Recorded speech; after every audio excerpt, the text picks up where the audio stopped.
Assalamualaikum warahmatullahi wabarakatuh.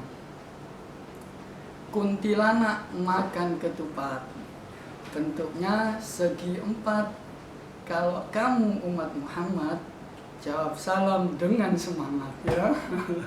Bismillahirrahmanirrahim. Assalamualaikum warahmatullahi wabarakatuh. Waalaikumsalam. Hamdan wa syukranillah, salatan wa salaman ala rasulillah. Banyak orang di antara kita, mungkin termasuk ustadz dan ustadzah juga kepada ayah bunda sekalian, menginginkan hidupnya panjang, menginginkan usianya panjang.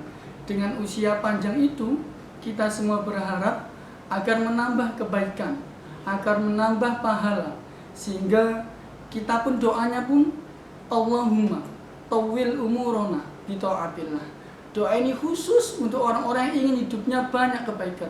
Ya Allah, panjangkanlah usiaku. Dengan usia itu aku bisa taat kepadamu. Ternyata Allah SWT punya kuasa yang lebih besar daripada keinginan hambanya. Allah SWT mengambil ruh atau nyawa orang tersebut, sehingga orang ini tak mampu untuk menambah amal kebaikannya. Orang ini tak mampu lagi untuk menambah kebajikannya. Kenapa? Karena Allah Subhanahu wa Ta'ala mengambil nikmat terbesar, yaitu nikmat untuk hidup. Ada pula di antara kita, ketika adzan dikumandangkan, seorang muadzin mengumandangkan adzan di masjid, Allahu Akbar, Allahu Akbar. Banyak di antara orang menuju ke rumah Allah, yaitu masjid. Tapi ada orang yang hatinya ingin bergetar menuju ke masjid.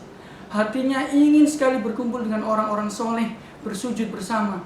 Ternyata kaki tak bisa melangkah, tangan tak bisa mengayun. Kenapa? Sebab karena Allah Subhanahu wa Ta'ala mengambil nikmat sehat. Allah masih berikan dia nikmat hidup, tapi Allah cabut nikmat sehat. Itulah orang-orang yang hari ini mungkin sedang berada atau tidur di kamar-kamar rumah sakit. Mereka dalam hatinya ingin menambah amal kebaikan, dalam hatinya ingin menambah pundi-pundi pahala di hadapan Allah Subhanahu wa Ta'ala. Tapi apalah daya, Allah Subhanahu wa Ta'ala mengambil salah satu nikmat dalam dirinya, yaitu nikmat untuk sehat. Ada pula di antara kita, ketika adzan dikumandangkan, Allah masih memberinya nikmat hidup, Allah masih memberinya nikmat sehat. Tapi tak juga untuk datang ke rumah Allah. Tapi tangan dan kakinya tak mau bergerak di rumah Allah Subhanahu wa Ta'ala. Kenapa? Sebab karena Allah Subhanahu wa Ta'ala masih memberikan nikmat hidup, masih memberikan nikmat sehat, tapi Allah cabut nikmat istiqomah dalam beribadah. Baik hadirin rahimakumullah, ayah bunda dan anak-anak sekalian yang Ustadz banggakan, hari ini Ustadz mengajak kita semua, mari pumpung Allah Subhanahu wa Ta'ala memberikan kita nikmat hidup, nikmat sehat, mari kita gunakan untuk kebaikan. Salah satu kebaikan itu adalah untuk menghidupkan amal kebaikan di bulan Ramadan. Salah satunya adalah tilawah Al-Quran. Tema kali ini adalah Syahrul Ramadan, Syahrul Quran. Bulan Ramadan adalah bulan diturunkannya Al-Quran. Maka banyak sekali kita dengar, kita lihat, bahkan kita masuk di dalamnya. Banyak di antara masjid, musola, surau yang mengadakan taklim Al-Quran atau khotmil Quran atau tilawah Al-Quran di masjid-masjid, di musola, baik malam sampai pada hampir subuh bahkan. Kenapa? Mereka senantiasa untuk mengembalikan nuansa Al-Quran, mengembalikan nuansa Ramadan ini kembali pada bulan Syahrul Quran.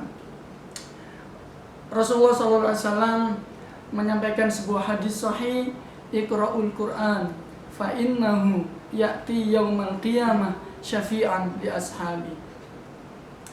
Perintah Rasulullah SAW, bacalah Al-Quran nak, bacalah Quran mas, mbak. Kenapa dengan membaca Al-Quran? Fa innahu ya'ti yaumal qiyamah syafi'an li ashabi.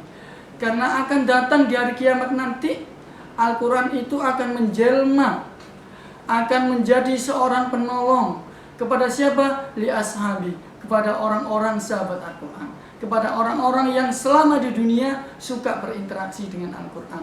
Bahkan di dalam hadis yang lain, Al-Quran itu menjelma sampai-sampai orang ini bahkan mau dijebloskan sama Allah SWT masuk neraka. Ternyata Al-Quran menahan, Al-Quran menghalang-halangi, bahkan menarik tangan orang yang mau masuk neraka tadi. Al-Quran bilang kepada Allah, Ya Rabb, manna'tun nauma bil-laili wa syafi'ni fi. Ya Allah, orang ini loh ya Allah, yang dulunya selama di dunia sering menahan kantuknya, sering menahan rasa tidurnya. Demi apa? Demi untuk berinteraksi dengan Al-Quran.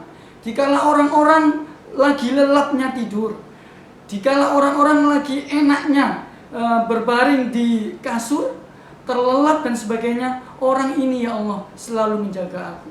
Orang ini ya Allah terus membaca aku dan terus menghafalkan aku, atau bahkan orang ini ya Allah terus memahami maknaku ya Allah. Maka hari ini ya Allah izinkan aku, atas izinmu ya Allah, aku bawa orang ini yang harusnya masuk neraka menuju surgamu ya Allah. Hari ini anak-anakku sekalian, ayah bunda rahimakumullah, kita boleh sibuk dengan apapun aktivitas yang kita lakukan. Boleh sibuk bekerja, sibuk mencari nafkah, sibuk membimbing anak-anak di rumah. Begitu pula anak-anak hari ini sibuk bermain bersama teman-temannya, bermain dengan gadgetnya, atau bahkan menyelesaikan tugas dari ustadz. Tapi tolong satu hal anak-anak, mari kita interaksi dengan Al-Quran setiap harinya ya. Karena kita berharap nantinya ketika di yaumul qiyamah tidak ada amal yang mungkin oleh Allah terima. Kita kadang-kadang sholat masih terbayang-bayang hal-hal dunia. Kita kadang-kadang sedekah masih berharap ada orang yang mengetahui sedekah kita.